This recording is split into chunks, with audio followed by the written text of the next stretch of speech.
Bonjour. Tout d'abord, merci à la Société tunisienne de gynécologie obstétrique de m'avoir invité. Merci également à M. Passini et à Thermo Fisher pour cette invitation.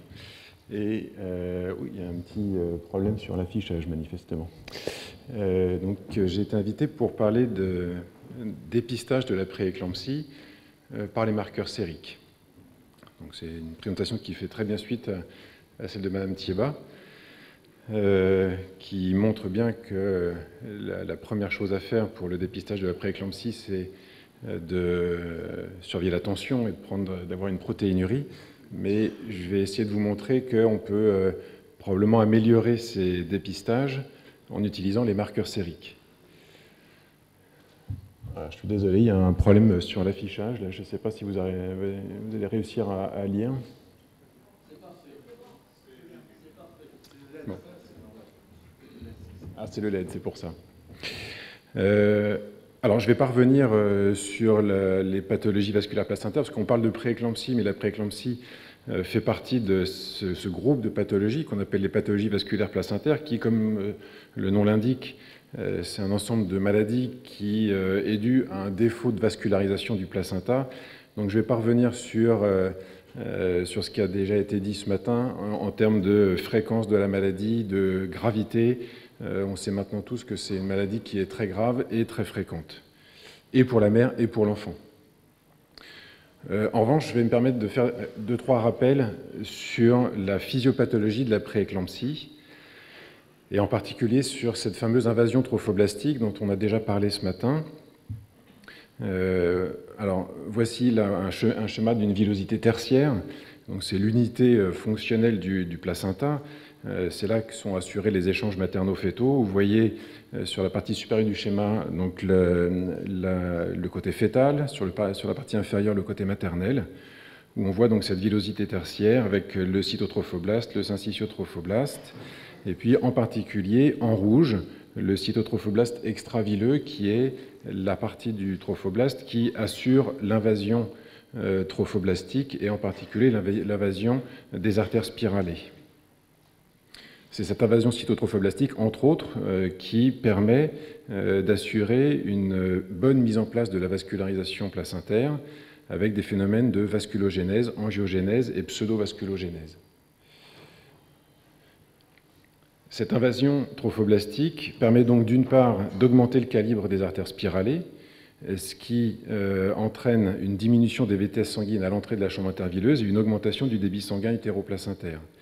Par ailleurs, cette invasion trophoblastique permet de modifier la tunique artérielle qui devient atone et insensible aux éléments vasoactifs, ce qui permet là aussi une perfusion constante de la chambre intervilleuse et une perte des capacités d'autorégulation de la circulation myométriale. Et l'ensemble de ces phénomènes permet d'assurer une perfusion hétéroplacentaire constante et qui est linéairement dépendante de la pression artérielle maternelle.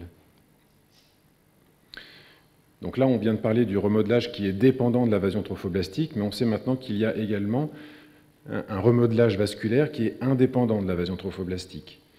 Ce remodelage vasculaire est, lui, sous la dépendance de facteurs angiogéniques, donc c'est ça qui va nous intéresser. Des facteurs angiogéniques, il y en a plusieurs. Ceux qui vont nous intéresser le plus aujourd'hui, c'est le PLGF. Donc le PLGF, c'est un dérivé, il fait partie de la famille des VEGF. Le PLGF veut dire placental growth factor. Ce facteur angiogénique se fixe sur son récepteur cellulaire, sur un récepteur qu'on appelle donc le FLT1, FLT1. C'est la fixation de ce PLGF sur le FLT1 qui entraîne une cascade d'événements cellulaires qui conduit à une relaxation vasculaire et donc un bon développement vasculaire. Ce PLGF est donc un facteur qui est pro-angiogénique. Il existe donc une partie, disons, soluble de ce récepteur FLT1 qui est libre dans la circulation maternelle, mais l'affinité du PLGF pour le SFLT1 est la même que pour le FLT1, ce qui veut dire que quand il y a une quantité de ce facteur soluble circulant, le PLGF ne se fixe pas sur la cellule endothéliale et il n'y a pas d'induction de cette modification vasculaire. Donc ce SFLT1, ce facteur soluble, est un facteur anti-angiogénique. Et il est maintenant bien reconnu que c'est cette balance, entre autres, qu'il y a une balance entre les facteurs pro- et anti-angiogéniques qui doit avoir lieu, et quand il y a un déséquilibre dans cette balance, eh bien, ça peut conduire à un défaut de vascularisation placentaire. Et donc, si on veut prendre ce schéma pour résumer un petit peu la physiopathologie de la prééclampsie, c'est un schéma assez récent qui a été publié l'année dernière par l'équipe du professeur Tsatsaris, où on reprend ce schéma de cette villosité tertiaire. Et donc, lorsqu'il y a un défaut de remodelage vasculaire, à la fois par un problème de cytotrophoblaste, mais également par un problème de facteurs angiogéniques, ça entraîne une hypoperfusion placentaire, et donc une dysfonction du trophoblaste vileux, ce qui entraîne là une hypoxie, un stress oxydatif, et il y a donc plusieurs composants qui sont libérés, entre autres des débris syncytiaux, des acides gras libres, des cytokines, des radicaux libres, et en particulier ce SFLT1, donc là il est écrit SVEGFR1, mais c'est la même chose. Et donc l'ensemble de cette dysfonction du trophoblaste vileux entraîne d'une part du côté maternel ce qu'on appelle la maladie endothéliale, qui elle est responsable de l'hypertension artérielle, de la protéinurie et potentiellement du HELP syndrome, de la CIVD, de l'éclampsie dont on a longuement parlé ce matin. Et puis du côté fœtal, cette hypoxie placentaire entraîne les problèmes de retard de croissance, voire de mort fœtale in utero. Donc l'idée a été de travailler sur ces marqueurs sériques, et on va en parler. Alors pourquoi? Parce qu'on vient de le dire, la maladie vasculaire placentaire est une maladie grave, et quand on la prend en charge trop tard, ça peut conduire à des conséquences extrêmement graves et pour la mère et pour le bébé. Une des hypothèses qui a été émise il y a quelques années, c'est que en fait, ces pathologies vasculaires placentaires, disons que si une grossesse durait de façon infinie chez la femme, 100% des femmes feraient une prééclampsie. Donc la problématique n'est pas trop de savoir quelle patiente va faire une prééclampsie, mais plutôt quand. Alors on sait qu'il y a de nombreux facteurs de risque de pathologie vasculaire placentaire, on les a déjà un petit peu énumérés ce matin.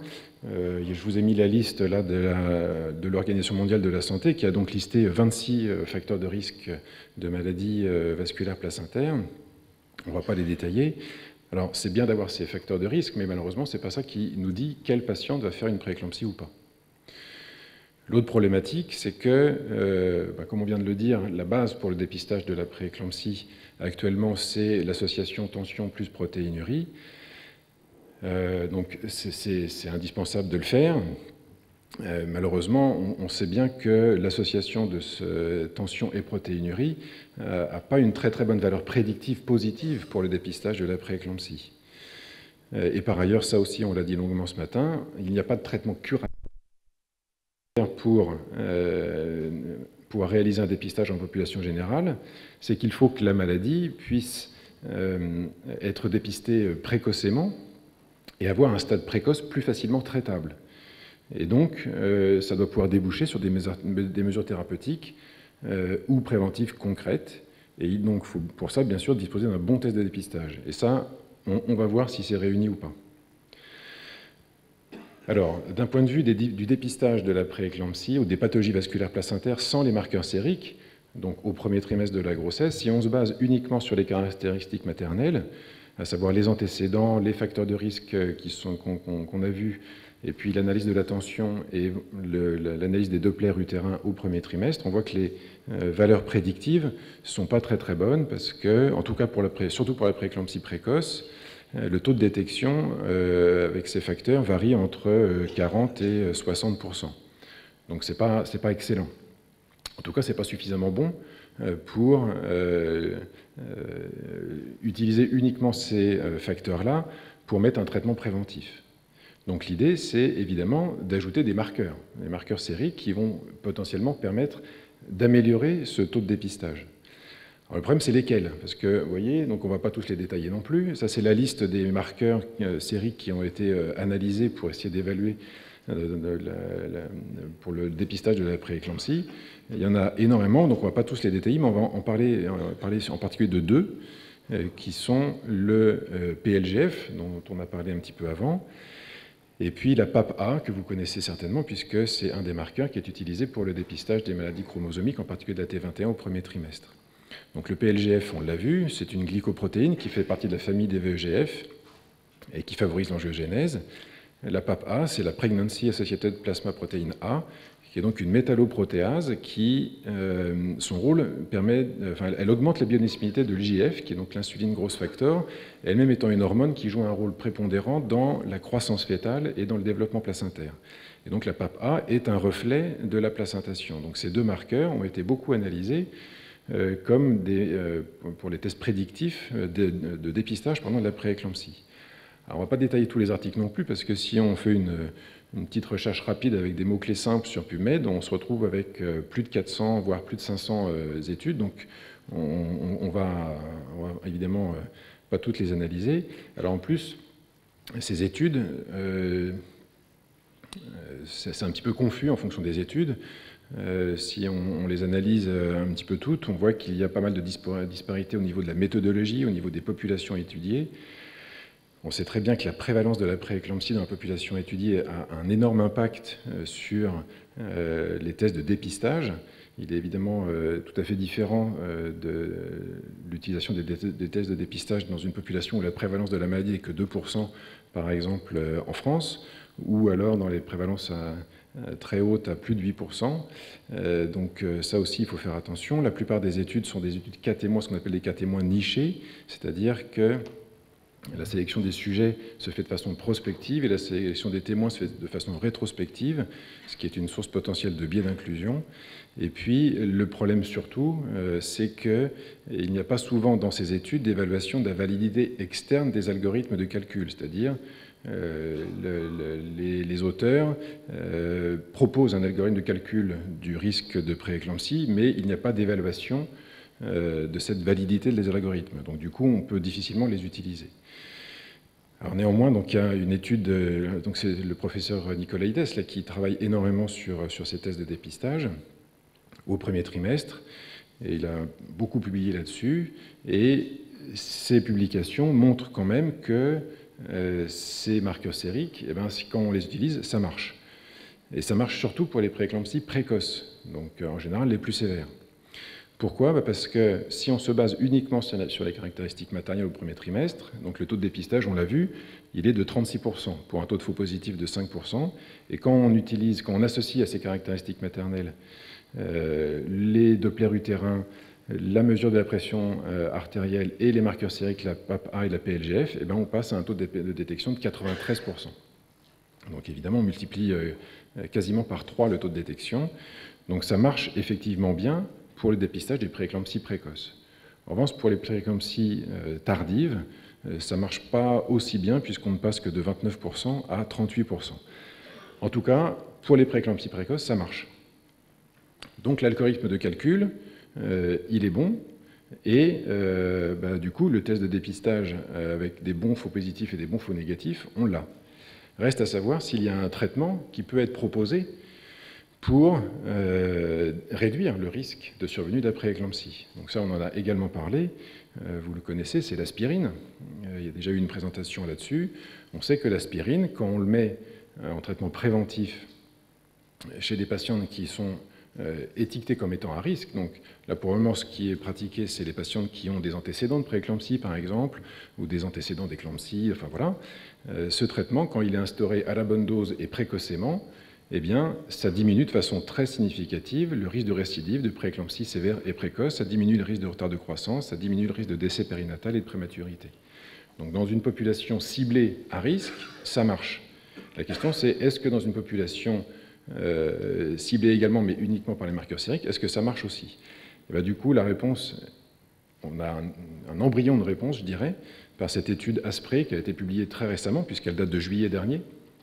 Donc c'est une étude qui a été également publiée par l'équipe de Nicolaides, qui a analysé justement l'efficacité de l'aspirine pour la diminution de la prééclampsie en population générale. Donc ils ont pris une population générale, ils ont appliqué à cette population leur algorithme de calcul avec la pression artérielle moyenne, l'analyse des Doppler utérins, les marqueurs sériques, PAPA.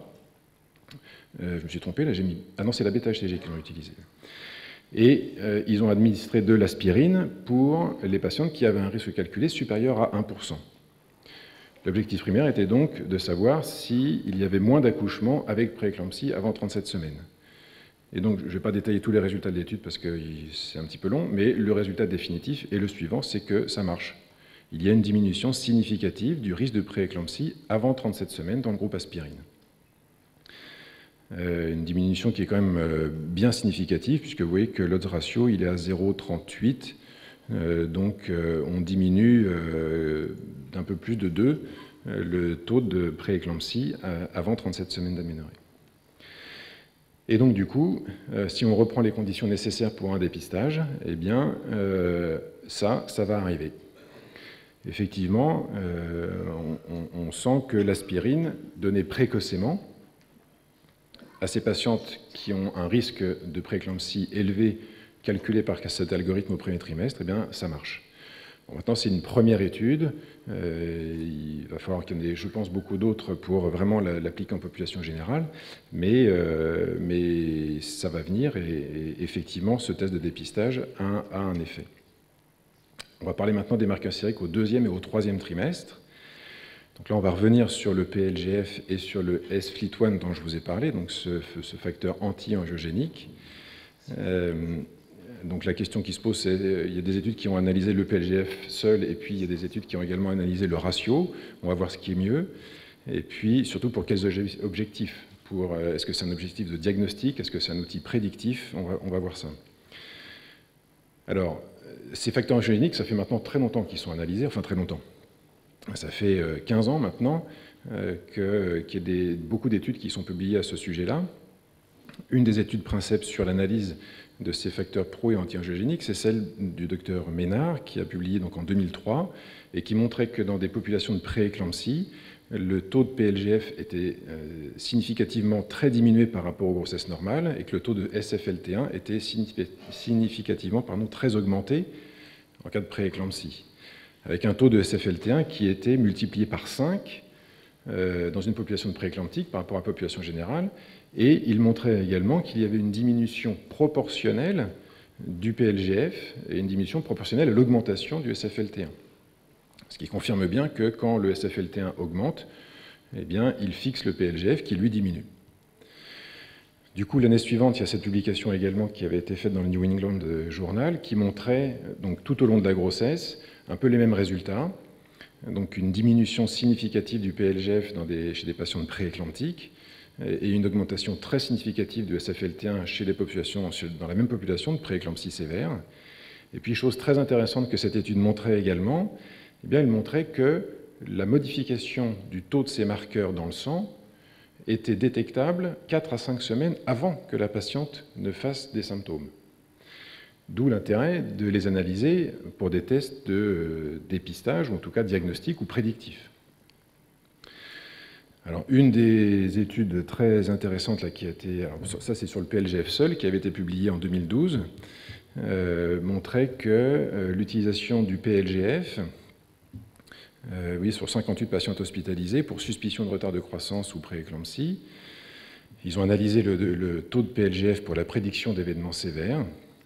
Et donc, ils ont choisi un seuil de 12, et c'était évidemment très intéressant, parce que pour 34 patientes qui avaient un taux de PLGF inférieur à 12 picogrammes par millilitre, 31 patientes faisaient un événement sévère, ce qui était évidemment très significatif, avec une valeur prédictive positive de 91%, et que pour 25 patientes qui ont accouché avant 34 semaines d'aménorrhée, avec un PLGF inférieur à 12, 24 présentaient un événement très sévère.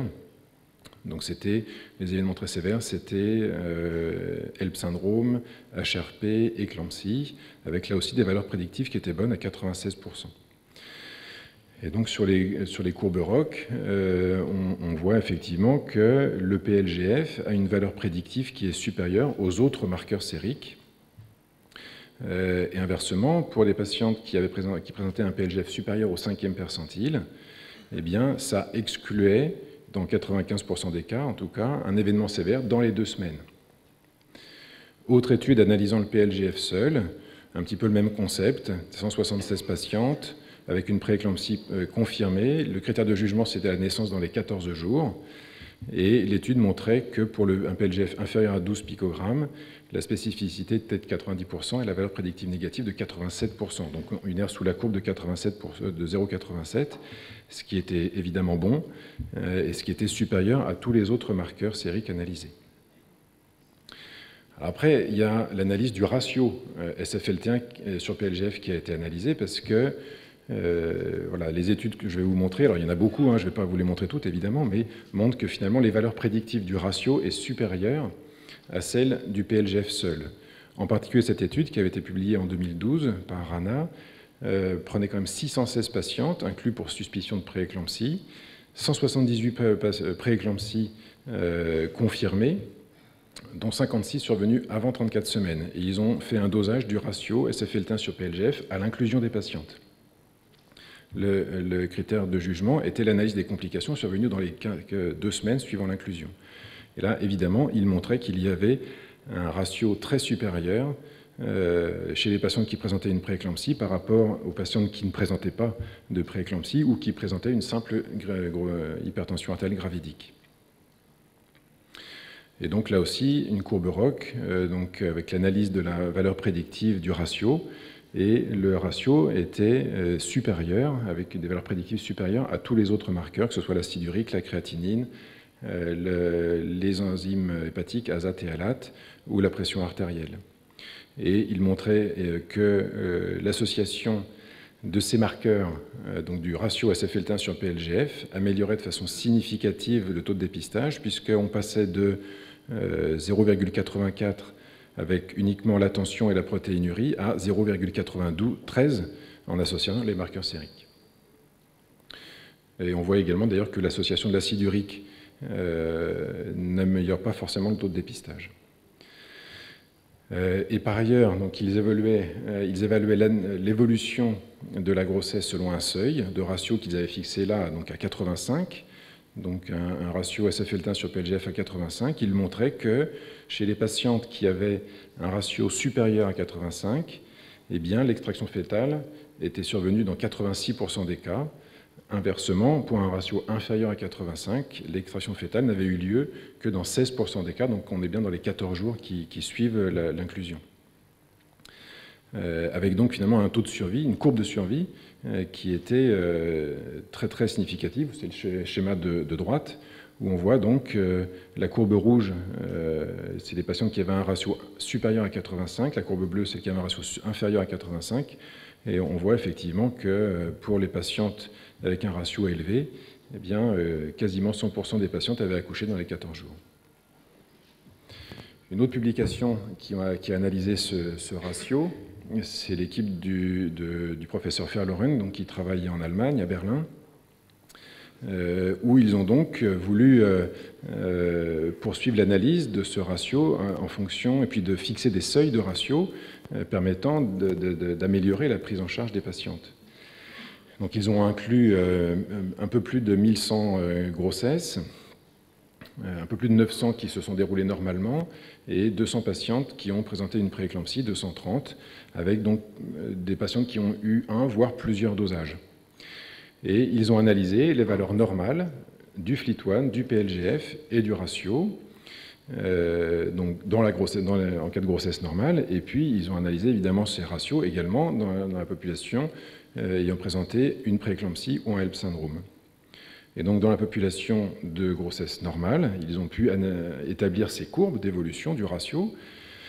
Donc à droite, on voit la courbe du SFLT1 seul et du PLGF seul, et puis la courbe de gauche qui est l'analyse du ratio tout au long de la grossesse, où on voit donc comme une courbe de croissance fœtale, pareil, il y a la ligne noire qui est au milieu, c'est le 50e percentile, et puis on a les extrêmes. Donc ils ont pu établir une courbe d'évolution du ratio dans le temps dans le cas de grossesse normale. Et puis là encore, ils ont montré que chez les patientes prééclamptiques, il y avait un ratio qui était très très significativement augmenté dans la population de prééclampsie par rapport aux grossesses normales, avec, vous voyez sur le schéma de droite, les ratios médians. Pour une grossesse normale, un ratio qui était un petit peu inférieur à 8. Pour les prééclampsies non sévères, tous termes confondus, il y avait un ratio médian à un petit peu plus de 100. Pour les prééclampsies sévères, 350. Et pour les prééclampsies sévères avec HELLP syndrome, un ratio médian à 420. Donc, plus la grossesse est pathologique, plus le ratio augmente. Voilà les performances diagnostiques, donc encore par des courbes ROC, du ratio du PLGF seul et du FLT1 seul. Eh bien, on voit que donc à droite, le PLGF, on a une R sous la courbe à 0,91, 0,92 pour le FLT1 seul, et puis quand on associe les deux en faisant le ratio, on a une R sous la courbe à 0,94. Donc les performances diagnostiques de ces marqueurs sériques sont meilleures quand on calcule le ratio que quand on les prend séparément. Et puis, vis-à-vis des seuils, donc ils ont dans leur population fixé des seuils avec des j'ai du mal à le dire, likelihood ratio, donc des rapports de vraisemblance qui sont pour donc, un seuil à 33.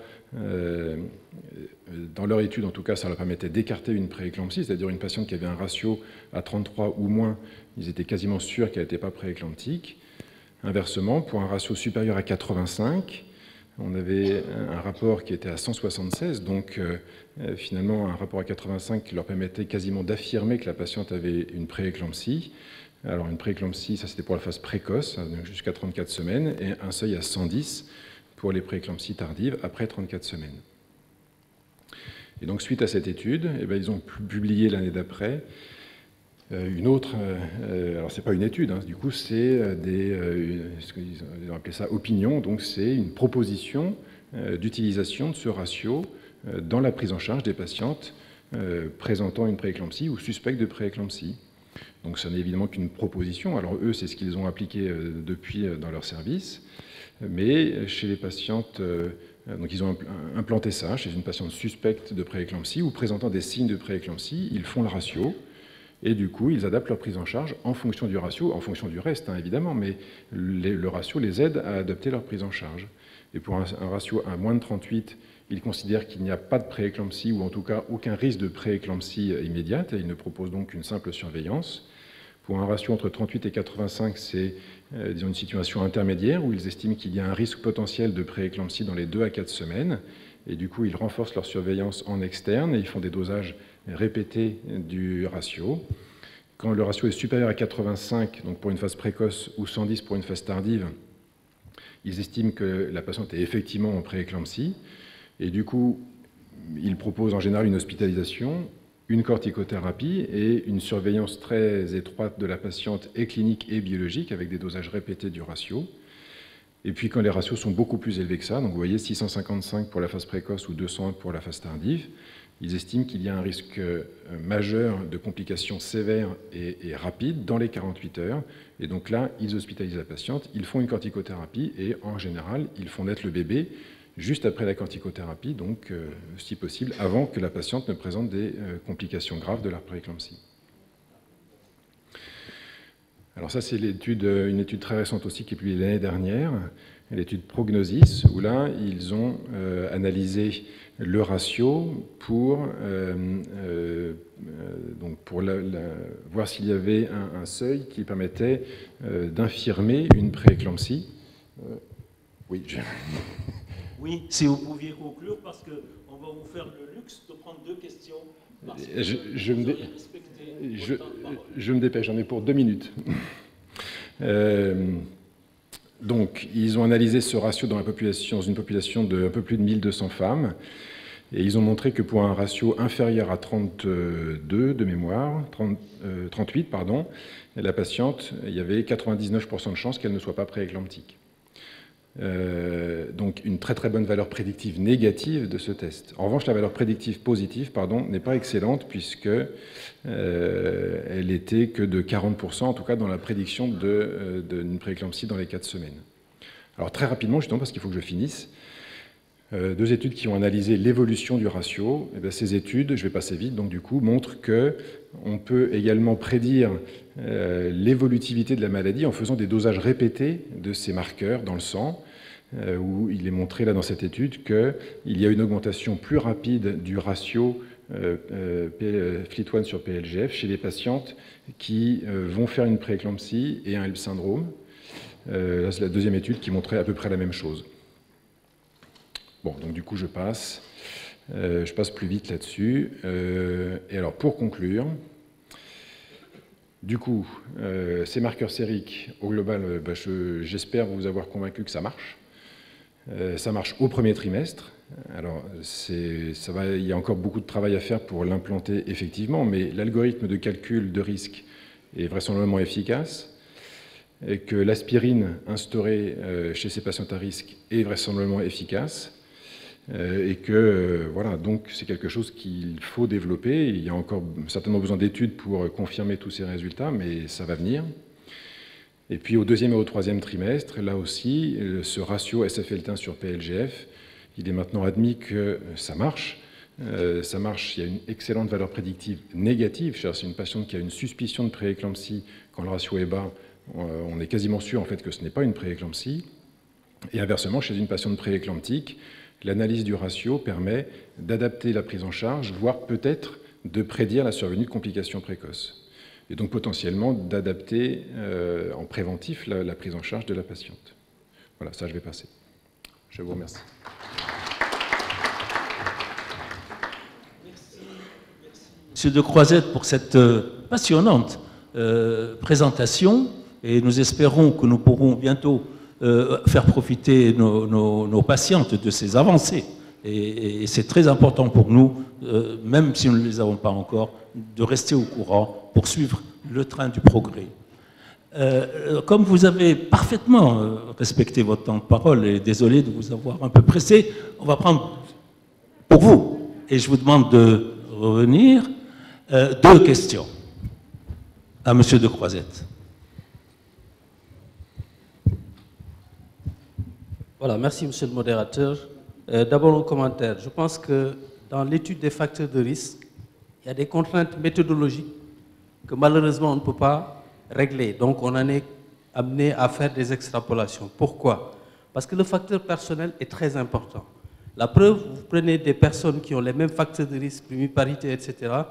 Une partie de ces gestantes ne feront pas de prééclampsie. Deuxièmement, il y a l'effet de l'aspirine. Vous prenez des femmes qui ont des facteurs de risque considérés à haut risque, l'aspirine va marcher ici et ne va pas marcher dans l'autre cas. Donc ça veut dire qu'il y a des facteurs personnels qui sont importants. L'idéal serait été que chaque patiente soit son propre témoin, ce qui n'est pas possible. Alors 2 questions. La première question, les substances, lorsqu'elles sont présentes déjà dans la circulation maternelle, ça veut dire qu'il y a déjà un trouble oxydatif au niveau placentaire. Alors la question est de savoir quel est l'intérêt de les doser, étant donné que la maladie est déjà là. Deuxième question, le dépistage au 2e, 3e trimestre. OK, mais on sait que l'aspirine a plus de chances d'être efficace lorsqu'il est prescrit ou lorsqu'elle est prescrite très tôt. Quel est l'intérêt alors de faire un dépistage au 2e ou au 3e trimestre en sachant que la maladie est déjà là et que l'aspirine, qui est le seul traitement préventif efficace, vraisemblablement n'aura pas d'effet? Merci. Alors, merci pour ces questions. Alors, je vais commencer par répondre à la deuxième question. Là, je ne vous ai pas dit pour le 2e et 3e trimestre qu'il fallait mettre de l'aspirine. Les marqueurs sériques, là, effectivement, alors ça vous avez tout à fait raison, l'aspirine est efficace que quand elle est instaurée précocement.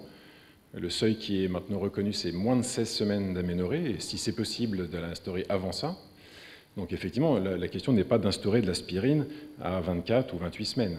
Le but des marqueurs sériques au 2e et au 3e trimestre, c'est d'améliorer la prise en charge de patients suspects de prééclampsie ou qui ont déjà une prééclampsie. C'est-à-dire, anticiper la survenue de complications graves qui sont liées à la prééclampsie. Donc par exemple, une patiente qui a une prééclampsie confirmée, adapter sa prise en charge en fonction du ratio pour éviter d'attendre qu'elle fasse un HELP syndrome ou une éclampsie.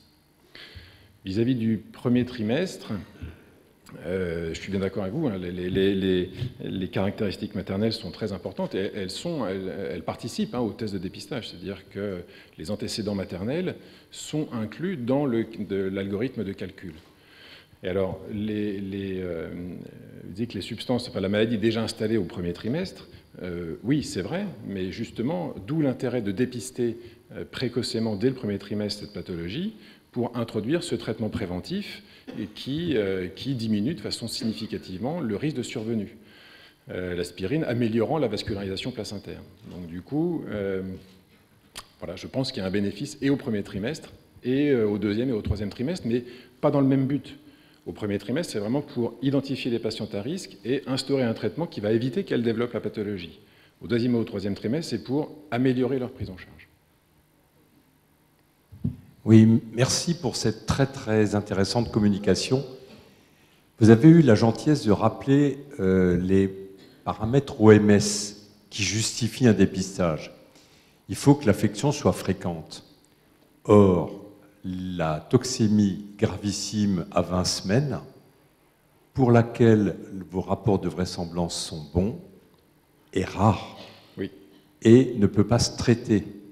C'est-à-dire qu'on n'a aucune capacité de traiter cela. Et l'aspirine n'a pas fait la preuve de son efficacité dans cette case-là. Non. Or, vous venez nous dire, dépistez-la. Comme ça, vous mettrez de l'aspirine et comme ça, vous allez traiter quelque chose dont on n'a pas prouvé que c'était traitable. Et pour la deuxième partie, les rapports de vraisemblance ne sont pas bons pour le deuxième, troisième trimestre. Est-ce à dire que vous iriez extraire un enfant sans qu'il y ait de troubles du rythme, sans qu'il y ait les paramètres, simplement parce que le rapport est très élevé? Ce serait, si vous démontrez l'intérêt, une utilité, mais encore faudrait-il en montrer l'intérêt, parce qu'une VPP à 40%, me semble-t-il, n'est pas suffisante pour qu'on mette en œuvre ce paramètre de diagnostic. Alors non, c'est vrai, ça c'est un peu les écueils de ces tests de dépistage. Effectivement, pour les prééclampsies très précoces, l'aspirine n'a pas démontré son efficacité. C'est bien pour ça que je me suis permis d'émettre des réserves sur ce test de dépistage. J'ai dit effectivement que l'algorithme de calcul est efficace, que l'aspirine, en tout cas pour cette étude ASPRE qui a été publiée, c'est efficace aussi, mais il va falloir beaucoup d'autres publications avant effectivement d'affirmer que c'est efficace pour toutes les patientes. C'est d'ailleurs bien pour ça qu'il n'est pas encore recommandé, ça je ne l'ai pas dit, mais il n'est pas encore recommandé d'utiliser cet algorithme de calcul dans la population générale, et il n'est surtout pas recommandé de mettre de l'aspirine à toutes les patientes en fonction de cet algorithme. Alors je sais qu'il y a plusieurs pays où ça se fait. En France, il y a des laboratoires qui proposent ça, mais c'est pas validé encore. Donc ce sont des pistes de recherche, on est bien d'accord. Alors pour le deuxième et troisième trimestre, c'est une très bonne question, effectivement. Est-ce qu'on prend le risque de faire naître un bébé uniquement sur un ratio? Ça, c'est toute la problématique. Et c'est pour ça que je me suis pressé un petit peu sur la fin, mais c'est pour ça que je pense que les études qui sont faites pour analyser l'évolutivité du ratio vont avoir un intérêt. Parce qu'il y a 2-3 études qui ont été publiées récemment, dont une pas plus tard que le mois dernier, qui montrent quand même qu'il y a effectivement une évolution du ratio dans le temps chez les patients prééclamptiques. Et selon cette dernière étude, il pourrait y avoir des bonnes valeurs prédictives en fonction de la dynamique d'évolution du ratio pour analyser la survenue de complications très graves de type éclampsie ou HELP syndrome ou HRP. Ce n'est pas encore validé. Donc, moi, je vous ai exposé cette étude de Verloren là parce que eux, c'est une proposition qu'ils ont faite et ils l'ont implantée dans leur service. D'ailleurs, ils en ont parlé l'année dernière à Berlin. Bon, voilà. Est-ce qu'il faut le faire, est-ce qu'il ne faut pas le faire? Je ne dis pas. Je dis que ce sont des pistes de recherche. Et je pense, moi, enfin, mon sentiment personnel, c'est qu'il y aura un intérêt, je pense, dans les années à venir à le faire. Effectivement, est-ce qu'on prend le risque de faire naître un bébé à 30 semaines ou à 32 semaines en se disant peut-être que dans 48 heures, il va y avoir une éclampsie? Alors oui, on induit une prématurité effectivement très sévère avec les risques sous-jacents. Après, est-ce que c'est mieux ou est-ce que c'est moins bien que d'attendre que la femme fasse effectivement une éclampsie ou un HELP syndrome? Ça, c'est les études qui vont le démontrer, mais ce n'est pas encore démontré, je suis d'accord avec vous.